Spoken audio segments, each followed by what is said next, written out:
कोल्हापुरात स्वाभिमानी शेतकरी संघटनेच्या कार्यकर्त्यांची धरपकड करण्यात आली। अंकली पूल परिसरात होणाऱ्या आंदोलनाआधीच ही धरपकड। रत्नागिरी नागपूर मार्गातील बाधितांना चौपट मोबदला देण्याची मागणी करण्यात येते। आंदोलन सुरू होण्याआधीच स्वाभिमानीचे कार्यकर्ते ताब्यात आहेत। अंकली पूल परिसरात प्रत्येकाला आपलं मत व्यक्त करायचा अधिकार आहे, आंदोलन करण्याचा अधिकार आहे। मुळामध्ये हा राष्ट्रीय महामार्गाचा जो मुद्दा आहे तो आम्ही सातत्याने सांगतो की एकदा मुख्यमंत्र्यांच्या बरोबर बैठक करा। अनेक वेळा आम्ही हेलपाटे घातले।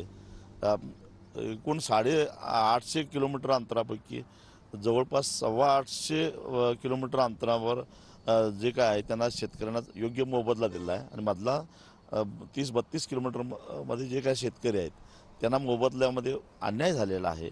आणि त्याचबरोबर जो मोठा पूल होणार आहे अंकली ते उमळवाड, या पुलामुळं कृष्णा नदीवरचं पाणी तुंबून सांगली शहरासहित दानोळी असेल, उमळवाड असेल, कोथळी असेल, कवटेसार असेल, त्याचबरोबर दुधगाव, समडोळी अशा अनेक गावांना महापुराचा मोठा फटका बसणार आहे आणि सांगली शहरामध्ये पाणी शिरणार आहे।